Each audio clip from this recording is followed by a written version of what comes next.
एक बार फिर मेरा प्यार भरा नमस्कार। आशा है सब कुशल पूर्वक होंगे और अपने डेली रूटीन के कामों में व्यस्त होंगे। आज मैं फाइनेंशियल जर्नी जब मेरी शुरू हुई थी उससे शुरू करना चाहता हूँ। मेरा इन्वेस्टमेंट स्टाइल क्या था, आज मैं स्टाइल कह रहा हूँ आज के ज़माने में, पर जिस वक्त मैंने शुरू किया था मेरे दिमाग में ऐसा कुछ नहीं था जो आज के सोशल मीडिया से आप सुनते हैं करोड़ों बनाए या 2-3 साल में करोड़ बचाएं या मल्टीप्लाई करें। ऐसा कुछ मेरे दिमाग में नहीं था क्योंकि पैसा ही नहीं था। 35 साल तक मैं उत्तरदायित्व निभाने में लगा रहा, फैमिली रिस्पॉन्सिबिलिटीज़ निभाने में लगा रहा। 35 ईयर्स तक अपने बारे में नहीं सोचा। लेकिन जो मेरी बुरी आदतें थी या जो इनडायरेक्टली मेरा इन्वेस्टमेंट स्टाइल था वो वहीं से डेवलप हुआ, क्योंकि पैसा ज़्यादा था नहीं और मैं धीरे धीरे उसको इकट्ठा करता था, सैलरी का या ट्यूशन्स करता था उनका, क्योंकि एक साथ खर्च करने के लिए बड़ा अमाउंट चाहिए था। मुझे छोटे सिबलिंग्स की शादियां वगैरह करनी थी तो बड़ा अमाउंट चाहिए था घर की रिस्पॉन्सिबिलिटीज़ के लिए, और उस गड्ढे से लेके एक रेस्पेक्टेबल लाइफ तक आने में उम्र 35 साल हो गई थी। लेकिन तब तक एक गंदी आदत मुझे लग चुकी थी। वो क्या था? वो था हर महीने कुछ ना कुछ बचाना आरडी के रूप में। मुझे याद आता है आईसीआईसीआई बैंक में एक कंपलसरी सेविंग स्कीम होती थी जिसका नाम उन्होंने रखा हुआ था आई विश। तो मैं उस आई विश में कभी तो एजुकेशन के नाम पे, कभी कार के नाम पे, कभी मकान के नाम पे ऐसे ही नाम दे के और कंपलसरी उसमें सेविंग में करता रहता था। कभी किसी में 1000, किसी में 2000, किसी में 3000, जैसे भी इनकम होती थी उस हिसाब से चलता रहता था। लेकिन ये लंबा नहीं चलता था। लगभग साल 1.5 साल जैसे ही मुझे लगता था कि हाँ कुछ पैसे हो गए हैं इन्वेस्ट करने के लिए, मैं वहाँ से निकालता था, तोड़ता था। हालांकि मुझे मालूम है कि उसमें काफ़ी नुकसान मैंने उठाया, लेकिन कोई दिमाग में कुछ ऐसा था ही नहीं। ये सोच रहा था कि कुछ बड़ा करना है या बड़ा होना चाहिए, पैसे होने चाहिए। और उसी ज़माने में 80s की बात बता रहा हूँ मैं, उसी ज़माने में आज हम बात करते हैं 140 करोड़ की आबादी में 14 करोड़ डीमैट अकाउंट है। मुझे नहीं मालूम उस वक्त कितने डीमैट अकाउंट थे, लेकिन मुझे याद है कि उस वक्त भी आईपीओ में अलॉटमेंट आसानी से नहीं होता था। एक तो मुझे याद है ओसवाली केमिकल्स उस ज़माने में 50 गुना सब्सक्राइब हुआ था, जो बड़ी बात है, और मुझे अलॉटमेंट भी हुआ था। आज भी मेरे पास रखा है, लेकिन वो कंपनी कहाँ गई, वो पैसा कहाँ गया, कुछ नहीं पता, क्योंकि कंपनी ज़ीरो है। ऐसी बहुत सी कंपनियां हैं जो मेरे पास ज़ीरो होती चली गई, क्योंकि मैंने बीच बीच में उनको देखा नहीं। बस मैं तो डालता चला गया। आईपीओ से लिया, मार्केट से ख़रीदा, कोई ट्रेडिंग वगैरह तो पता ही नहीं था। डीमैट अकाउंट भी इस तरह का नहीं था, सिर्फ फिज़िकल शेयर्स होते थे और उन्हीं को मैं जोड़ता चला गया। अखबार वाले की दुकान पे जाना, फॉर्म लेना, भरना और इंतज़ार करना। लेटर आते थे, हार्ड कॉपी में लेटर आते थे अलॉटमेंट के, और इस तरीके से शेयर सर्टिफिकेट्स आते थे जिनको मैं इकट्ठे करता रहा। आज भी काफ़ी ऐसे हैं जो फिज़िकल फॉर्म में हैं। चलिए, ये अलग बात हुई। यानी कि दो पैरेलल चीज़ें चल रही थी। एक चल रहा था छोटी छोटी इंस्टॉलमेंट्स जो आईसीआईसीआई बैंक में जमा हो रही थी आई विश के नाम से, आरडी जिनको कहते हैं, और उससे धीरे धीरे मेरे पास पैसा इकट्ठा होता, मैं उसको लगा लेता, पैसा इकट्ठा होता और उसको लगा लेता, और इस तरीके से मेरी यात्रा चल रही थी। मैंने कभी उठा के नहीं देखा मेरे पास कितने शेयर हो गए, कितने पैसे के शेयर हो गए और कितने मल्टीप्लाई हो गए ना।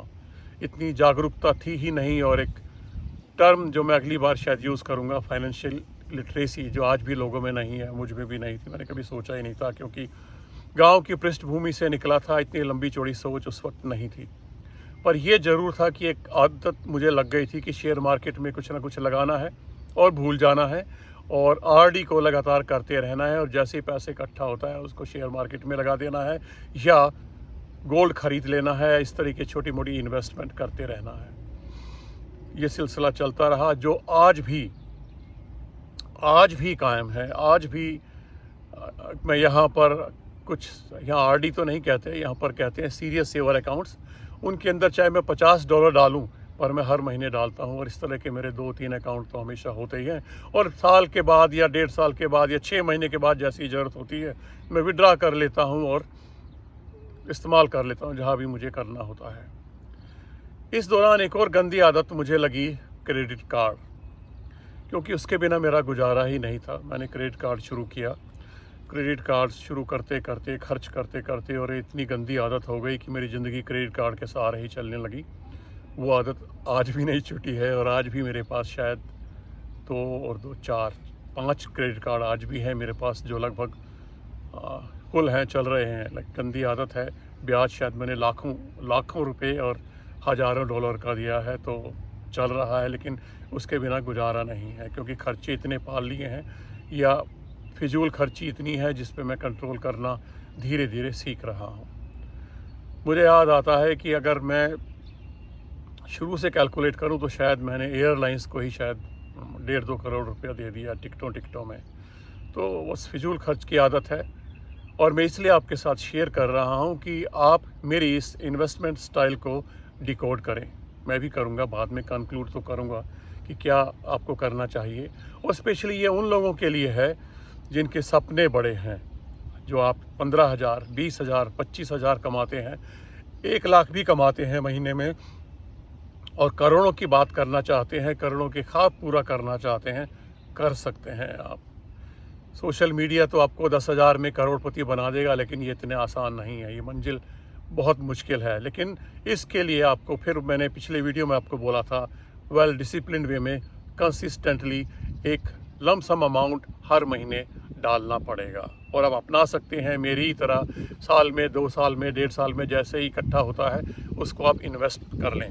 और इन्वेस्टमेंट के लिए अभी भी, आज भी मेरी नज़र में शेयर मार्केट नंबर 1 है। नंबर 2 मेरी नज़र में गोल्ड है, चाहे किसी भी रूप में हो। अगली वीडियो में बात करेंगे हम गोल्ड के बारे में।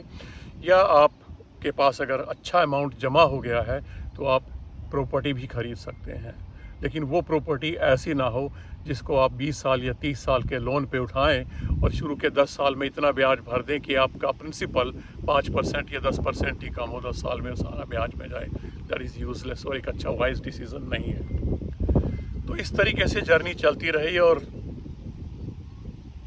मैं कुछ अच्छी और कुछ बुरी आदतें सीखता चला गया, और इस प्रकार से आज मैं जहाँ बैठा हूँ, मैं ये कह सकता हूँ कि अगर मैं सरवाइव कर रहा हूँ तो क्रेडिट कार्ड से कर रहा हूँ, क्योंकि खर्चा बहुत फिजूल खर्च है, आप ना करें।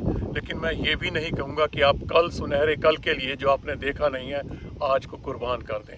आज को जिए, अच्छी तरह जिए, ठाठ बाट से जिए, लेकिन कल के लिए ज़रूर बचाएं।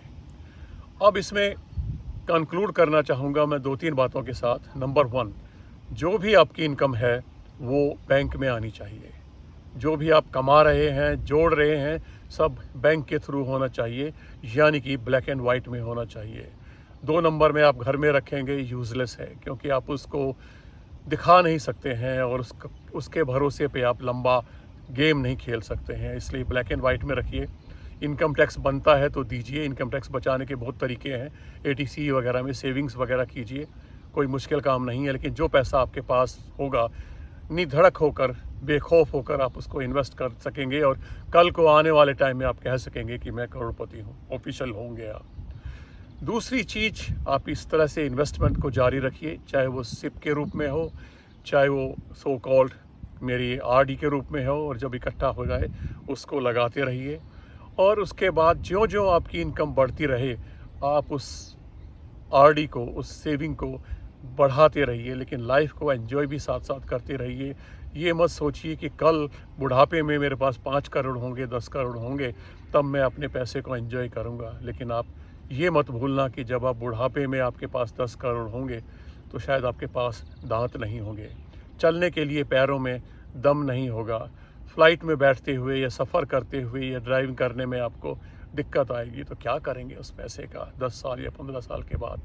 तो वही याद होगा आपको, मैंने एक 50-30-20 का रूल आपको बताया था। मैंने रूल कोई फॉलो ज़िंदगी में नहीं किया है, क्योंकि रूल जैसी चीज़ आज मुझे भी सीखने को अब मिल रही हैं, और अभी भी मैं कोई ब्लैक एंड वाइट में रिकॉर्ड नहीं रखता हूँ। हैरानी होगी आपको, शायद मेरे जैसे कुछ गिने चुने और भी लोग होंगे जिन्होंने कभी हिसाब रखा ही नहीं है। काहे का हिसाब रखना है भाई?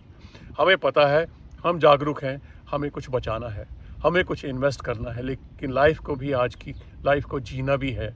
तो काय को हिसाब रखें, किसको हिसाब देना है। बस अपने दिमाग में रखिए, इतना मैंने घर के खाते में लगाना है, घर में खर्च करना है, इतना मेरा डिज़ायर्स के लिए, वांट्स के लिए है, और इतना मैंने ज़रूर ज़रूर ज़रूर बचाना है। चाहे वो 20% हो, 25 हो और 30 हो जाए तो और भी बढ़िया है, जितना आप ज़्यादा बचाएंगे। लेकिन उस बची खुची को आप एंजॉय ज़रूर करें, और इस प्रकार से आप आगे बढ़ते रहें। पहले छोटा गोल बनाइए, 10 लाख का, 15 लाख का, फिर जब आपके पास 10-15 लाख हो जाए तो 50 लाख का बनाइए। शुरू के 50 लाख करना मुश्किल है, लेकिन यकीन मानिए, अगर आपके पास एक बार 50 लाख ब्लैक एंड वाइट में आपके बैंक अकाउंट में रिफ्लेक्ट होते हैं 50 लाख, उसके बाद आगे का रास्ता करोड़ बनाने में, 5 करोड़ बनाने में बहुत बहुत आसान हो जाता है। आशा है कि आप मेरी इस फाइनेंशियल जर्नी से कुछ सीखेंगे और ब्लैक एंड वाइट में रखेंगे, कंसिस्टेंटली सेव करेंगे, अपने ऊपर भी खर्च करेंगे, आज में भी जिएंगे, कल के लिए भी बचाएंगे, और आने वाले गोल को धीरे धीरे बड़ा करते रहिए। छोटा गोल, बड़ा गोल, और बड़ा गोल, और उसके बाद बड़ा गोल, और इस तरीके से आपकी मंजिल आसान होती चली जाएगी। अगली बार फिर मिलेंगे इसी तरह इन्वेस्टमेंट जर्नी को लागू करते हुए, चालू करते हुए। आशा है कि आप कुछ ना कुछ सीखेंगे। धन्यवाद।